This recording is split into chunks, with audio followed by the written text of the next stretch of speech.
What's up, guys and girls? Appreciate y'all. Y'all kind of blew up my last video. It's the most views I've ever gotten in a single video, so I just wanted to take a moment to thank you guys for that. And I think you guys obviously must have liked that topic, or YouTube liked that topic. So I want to make sure you guys are getting the right content and something helpful for you guys. And I like to talk about this stuff myself, so kind of similar to that last video. But if you guys are currently single or not married at least, and you work a 9-to-5 job with a steady pay, you might have it going on paper, right? But you might actually be in an endless cycle of being paycheck to paycheck, being one paycheck away from not being able to pay your rent, right?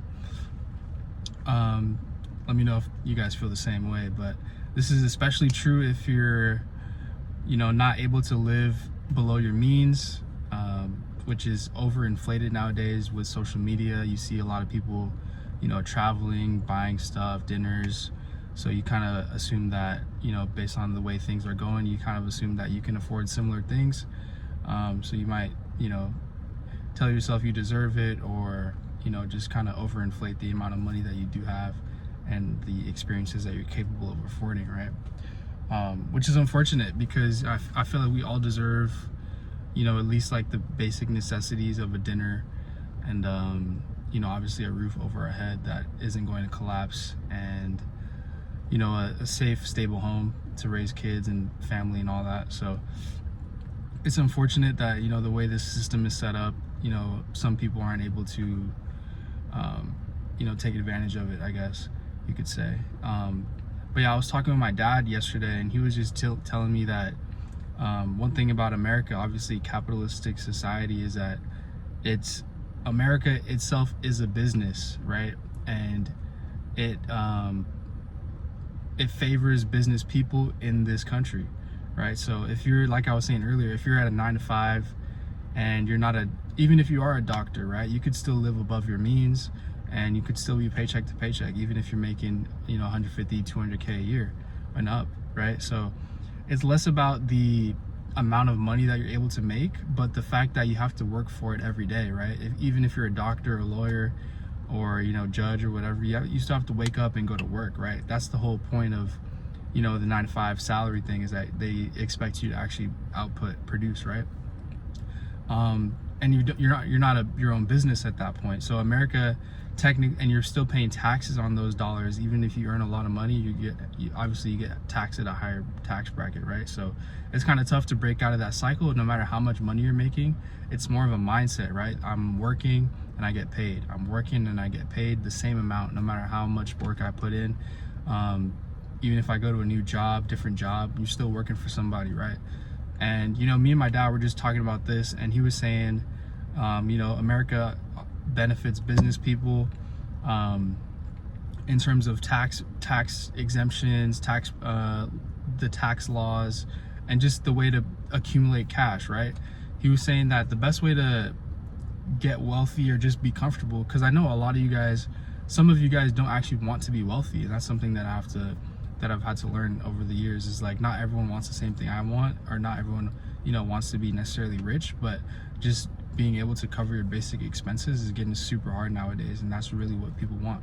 So the point of this video is that if you really want to escape that 9-to-5, you have to become a business, right?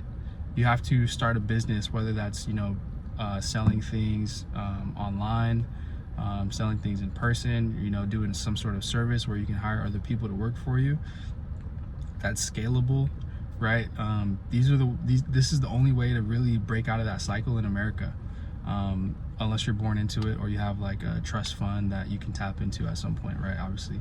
But I'm talking to the normal 9-to-5 who doesn't have a trust fund waiting for them, right? So you might be feeling stuck, you might be feeling tired of the way things are going, and if you're not able to lower your cost of living, if you're not able to live below your means, cut back on your eating out, your experiences, stuff like that, then the only way to really break out of that is through starting a business. And another thing about this is that this doesn't require education. This doesn't require a college degree, which is why the emphasis on college degrees is kind of crazy to me, because it's good if you're going to you know, a specialty like doctor, lawyer, that's the type of stuff you'll need it. And honestly, just having a bachelor's in business isn't a bad idea if that's something you want to pursue, because a lot of, you know, great businessmen don't really go down the 9-to-5 path at first. They kind of just, you know, start their own business off the rip, right? But I'm not opposed to, you know, learning how to run a business by working for one. I don't think that's a bad idea at all. And some of those positions you will need a bachelor's degree, some sort of bachelor's degree in, right? So if you want to make money while you sleep, which is like a, you know, clickbait or like some sort of catchphrase that people are saying a lot recently, but it really is the only way to true, like, you know, wealth, breaking beyond that, you know, paycheck to paycheck lifestyle, right? Because you can only, there's only 24 hours in a day. You can only work so many hours in a day before, you know, you have to go to sleep, you have to call it a day, you have to clock out. And, you know, a lot of jobs don't let you work more than like 12, 16 hours a day, right? 16 is already crazy. That's for like, that's a double shift, right? Normal shift is 8 hours a day, obviously, right? So if you're able to figure out a way to start some sort of business, you will get taxed differently, right? Or if you buy real estate property, you'll get taxed differently. You can defer those taxes later down the line. You can have people pay down your mortgage rate, or pay down your mortgage every month if you're renting it out. So these are just a couple different ways, and this is why the richest people that you see in America, at least, are business owners, are real estate owners, people who own things, right, through a liability, limited liability, right? And that's another thing too. You don't want these businesses in your name technically, because if you get sued, then the money comes out of your pocket as opposed to the pocket of the corporation or whatever, right? So if you have a business, make sure you guys are doing that the right way as well. You know, I'd hate for you guys to get sued or something, and then down the line you realize, oh, I'm the person responsible to pay for this damage I caused, or this injury or whatever that happened to me, right? So with business ownership comes a lot of responsibility too. It's obviously a lot easier it's easier said than done, you know, starting a business. But if that's really what you guys want, it's a pretty basic concept in terms of, you know, you can't work your way to wealth nowadays. You can't even work your way to like a car or a house, it seems like, just because of how much these things cost nowadays, right? And keep in mind too, this is something to think about. Minimum wage is still like $7.25 federally, right, in America. But you know, in California, most people I know are making at least $20 an hour, at least, right? So I wanted to double that number. Let's say you make $50 an hour, which is already, most people my age, Gen Z, even millennials nowadays, a lot of them don't even make $50 an hour if they are hourly workers, right? $50 an hour, 40 hours a week, 52 weeks, if you were to work every week, that's only $100,000, right? And that's like $50 an hour, which sounds crazy to a lot of you guys because you guys are making 20, 30 or less, right? So even if your goal is to make, oh, I want to make 50 bucks an hour at this new job, you're still only making 100K, which we all know is not that much nowadays, right? And double that, making $100 an hour, which is at that point, like, I don't know if anyone's making that much money, 100 an hour, as opposed to like just a salary job, but that's $200. That's $200,000 a year, right? So it's just throwing that out there to like put some perspective to things, how like, you know, the hourly pay translates to a yearly wage. And keep in mind, this is before taxes, right? So you're gonna get taxed.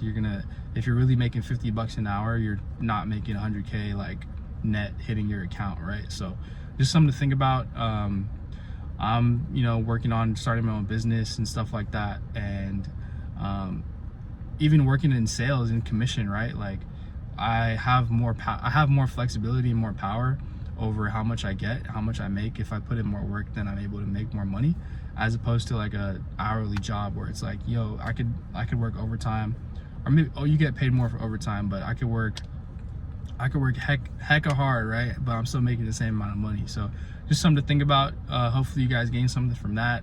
Let me know what you guys think below, and yeah, I appreciate you guys for watching. All right, thanks.